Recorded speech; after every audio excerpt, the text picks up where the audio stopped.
يا أيها الذين آمنوا كتب عليكم الصيام كما كتب على الذين من قبلكم لعلكم تتقون أياما معدودات فمن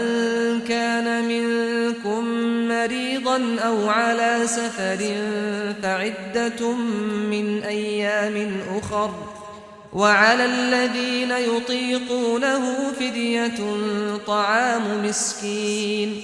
فمن تطوع خيرا فهو خير له وأن تصوموا خير لكم إن كنتم تعلمون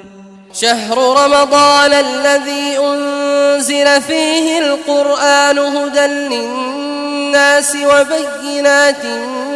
من الهدى والفرقان فمن شهد منكم الشهر فليصمه ومن كان مريضا أو على سفر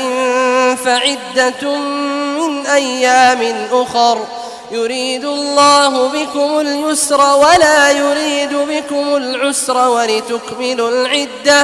ولتكملوا العدة ولتكبروا الله على ما هداكم ولعلكم تشكرون.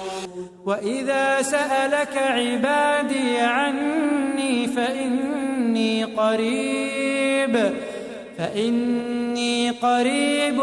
أجيب دعوة الداع إذا دعان فليستجيبوا